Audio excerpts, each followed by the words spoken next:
title of this song is The Wabash Cannonball, Bernie Westfall. From the great Atlantic Ocean to the white Pacific shore, to the green of Florida's mountains, to the westbound by the shore. She's tall and she's handsome, she's known quite well by all. She is the combination on the Wabash Cannonball. From to the jingle, to the rumble and the roar, as she glides along the woodland by the sea and by the shore. To the mighty rush of engines through the lonesome hobo squall, we're riding through the jungles on the Wabash Cannonball. The eastern states are dandy, so all the people say, from New York to St. Louis and Chicago by the way. From the hills of Minnesota where the rippling waters flow, no change can be taken on the Wabash Cannonball. Listen to the jingle, to the rumble and the roar, as she glides along the woodland by the sea and by the shore. To the mighty rush of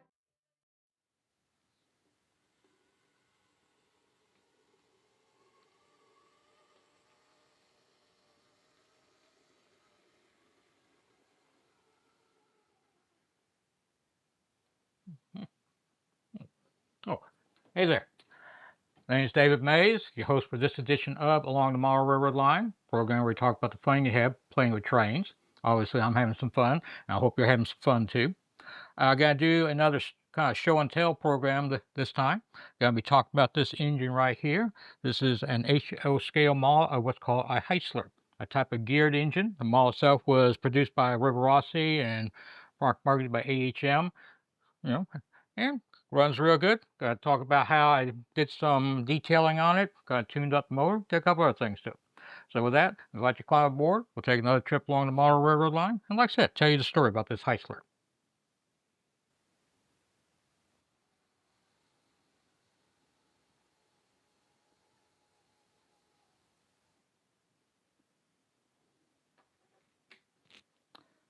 All right, let me show you what we got here. Like I said, I got model here of a Heisler steam engine, type of geared engine. Originally produced, say, from the 1880s up to like the last one was produced around 1940, 1941.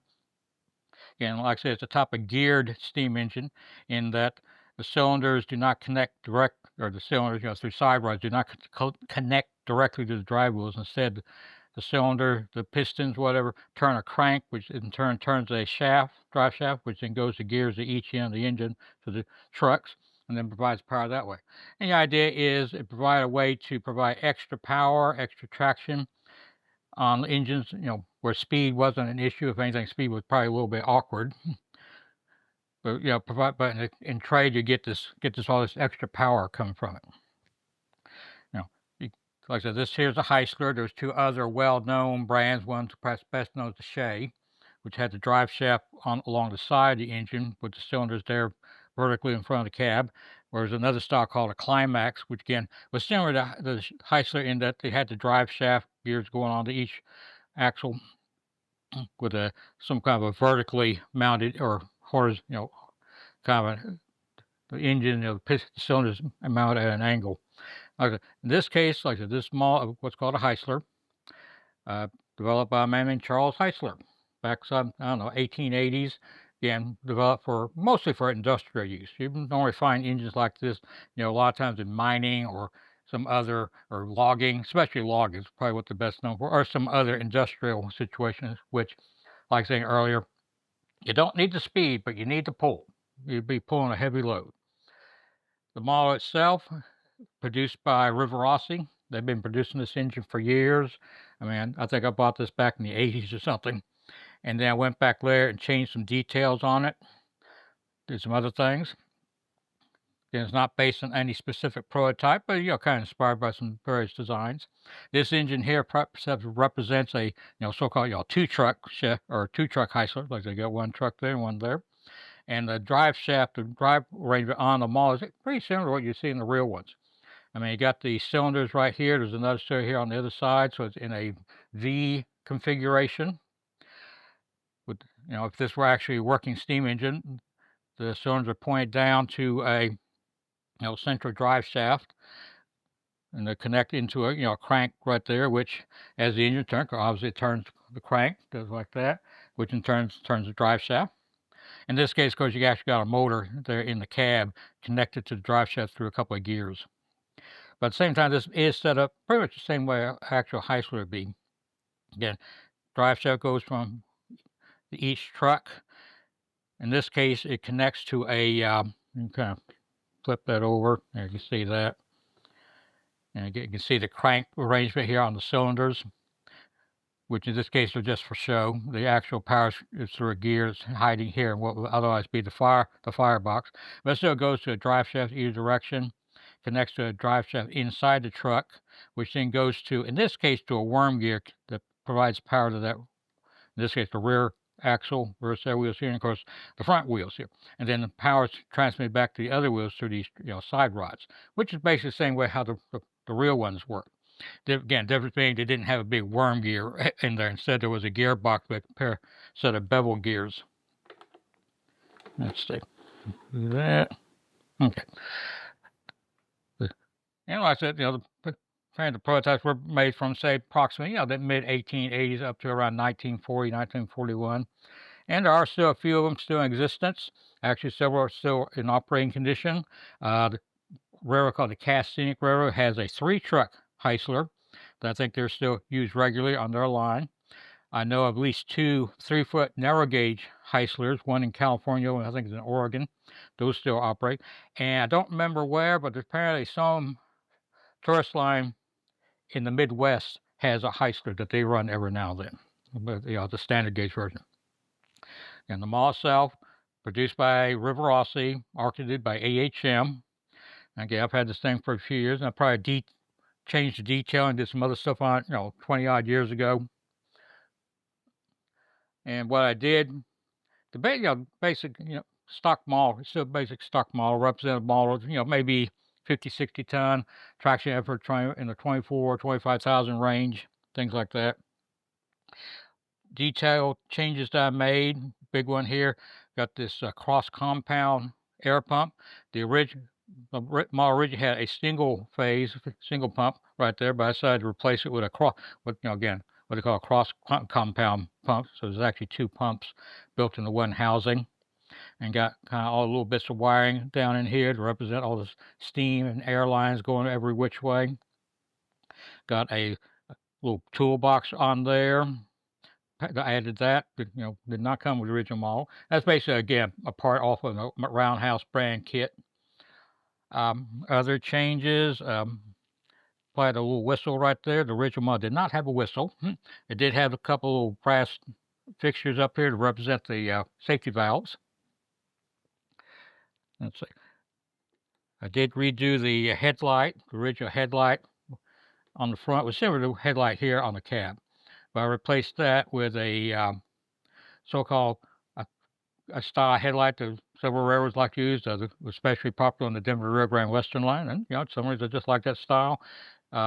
Use a mounting here, a little brass casting, which according to the catalog, found it was meant to be used on a Shea, but here I'm using it on a Heisler. Got the little turbo generator right there to provide electrical power. The bell, I replaced the bell again. This little brass casting. The other bell was pretty basic, how it looked. Let's go and flip this around. Details, if you look close right there over the front truck, there's a set of where it's actually cooling coils for the air system. It's actually made some brass wire, just kind of twisted around in the appropriate shape. A lot of engines, what they would do is the air pump, be producing, supplying compressed air for the brake system, be stored in this case, you got an air tank here, another one on the other side. And of course, the air would get heated up as being compressed, and which could cause problems with operating the brakes. So to cool it down, most locals did have some sort of cooling coils. The model itself originally didn't have one, but I just thought, hey, I like the idea. So couldn't find any brass castings I like, so I basically, like I said, just made my own, just some brass or bronze wire, coiled around, soldered it onto some little brass tabs, and just glued it on there. And again, kind of going off in different directions, but seemed appropriate. Little detail back here. The this backup light here on the cab. That's actually original to the model, but I did make a minor modification. The original headlight, headlight and backup light had a little chimney on top of it, representing maybe some sort of a kerosene or type lantern, so that those little things on the top you see them, there's actually a little, like I said, a little chimney that the exhaust gas is out. But in this case, I carved that off so it represents the electric light. Like I said, I replaced the light on the front with a brass casting of a style light, but I decided to leave the backup light alone. Again, just making a little modification. Yeah, just figured whoever was in charge at the shop where they maintained this engine, they wanted to replace the front headlight for a reason, using a standard design that my railroad uses, but decided to keep the rear light on. Just worked fine. Push this over. The model, as it came out of the box, had a little plastic casting here to represent a pile of coal. I actually took that off and replaced it with a little wooden box, which again filled in with some fine black gravel to represent coal. Again, it's being added on there to help kind of increase the coal capacity just a little bit more. There's a ladder here on the back. Interesting ladder is, let's see, I'm going to turn that. You can see that. That's a little metal ladder. Actually came off of an ancient, red ball kit that I picked up at a train show somewhere. Something that's probably made back in the 1940s. I just went and took that off the car again. Just bought the car, just get some parts off of it, and then of course made some appropriate modifications, bent it around there. So provides an access layer. So the crewman, fireman, when he needs to put water in there, he just climbs up there and gets up to the water tank right there. It'll fill it up. The other big change is I did add Katy couplers to the front and back engine. Just turn this back here. The model, as I originally got it, actually had truck-mounted couplers. There's a little metal tab coming off of each end with these big horn hook couplers hanging off each end. Well, I wanted to replace them with Katy, so I just took those covers off, chucked them in a vise, and just got out the razor saw, just cut them off. And then it came back and added the Katy couplers. The Katy couplers are attached just below the end sill, and it kind of was actually lower. Okay, the end sill is ready to have a plastic casting part of the molding. It looked like a coupler pocket, but it's actually too high to actually match up with the coupler gauge. So I just, same thing here on the back.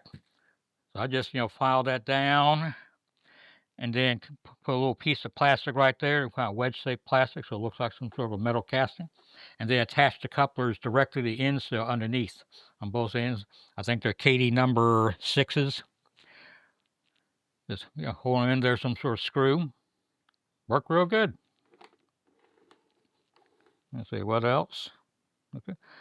The engine, when I originally got it, did not have this brake cylinder. That's a little brake cylinder right there, all the levers and stuff. And like I said, when I originally got it, it was missing from the model. So I just took a smaller brake cylinder that I had meant for maybe a freight car or something, just stuck that on there, had it for a long time. Then several years ago, I had a chance to buy some parts off eBay for this Heisler, and I was able to get something that had that proper cylinder. So I took the cylinder I had on originally and put this one on, so now it is correct. That's actually the style used on Heislers. What else? Can't see it, or maybe you can if you look through the cab window. I replaced the motor with a can motor. I think maybe a Cannon type, don't remember exactly. But the original motor was one of these 3-pole things. Did a okay job, but I decided I want to replace something better. And we're talking about 20 odd years ago, there was an article in one of the magazines about doing that very thing, replacing that motor with a can motor. As a matter, I had to get in there, took the old motor out, and then got a Dremel tool with some sort of cutting wheel and got in there. Had to mill out some of the frame. I mean, there's a big chunk of metal inside there. I mean, most of this right here inside is a big, like I said, cast metal weight, and then which extends on into the boiler, and of course everything just screws onto it. And then cleaned it up, painted it using float coil or polyscale grimy black. Let it from my personal model railroad, the Central Texas line. Gave it the number 23. in my own thinking, I've come up with a way to, classification numbers for my locomotives. I call this a class HS24. HS, HL, I mean, 24 HL for Heisler, and 24 being approximately the traction ever around, 24,000 pounds. Based, what I think this engine would be. The decals are originally from Champ. At one time when Champ was still around, they actually had a deal where they had a bunch of pre-made words that were, might be typically used on for railroads, name of towns, other words like that. And I was able to pick order set to, that says Central of Texas. Again, I'm, freelance model railroad. And if you look close, it's on the same thing on the other side of the tender, got a little ACT. I assume while the parent company is the Central Texas, this engine is assigned to a little subsidiary that I call the Austin City Terminal. In my imagination, my railroad runs through Austin, Texas, and the railroad set up a little, kind of subsidiary, I guess, to handle switching in the city of Austin. And what else going on? Okay. Oh, a couple of these. I opened up the vent right there. Original vent was closed, but I went ahead and cut it off, stuck a piece of wire under there, represent a latch or something, and just propped it open. So so the crew can kind of cool off a little bit. They're in the hot Texas summers. Okay. Um, the engine, I mean, runs real good. Like actually entered this in a contest several years ago for the Lone Star region of the National Railroad Association. I actually did take the first prize. I'll show you the ribbon later. But like I kind of enjoy it. Most railroads, most of the time you see these engines being used, they were used like some kind of industrial setting. Like I said, logging, mining operations, maybe some other stuff.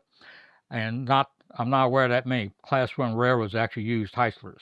I'm aware of a couple of lines that did use Shays, but Heislers, at least I'm not aware of any. But my assumption is my railroad, some reason got a good deal on it or picked it up through a merger or something.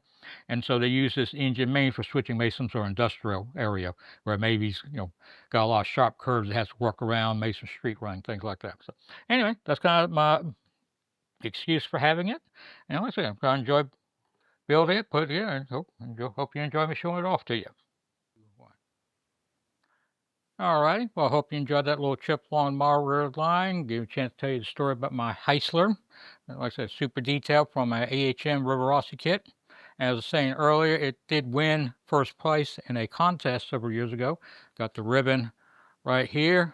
It says Lone Star Region Convention of the National Railroad Association in San Antonio, Texas in 1990. Okay. And took first place in steam locomotives. And it says here, superior. Real quick story about that is, as I entered the model, and like I said, I took first prize, real good. Hey, pat on the back for me. It actually beat out somebody, I was going to look and say, no, this should have been the other guy who won first prize, a guy named Barry Boggs, or Barry Bogues, I think is how you actually pronounce his name.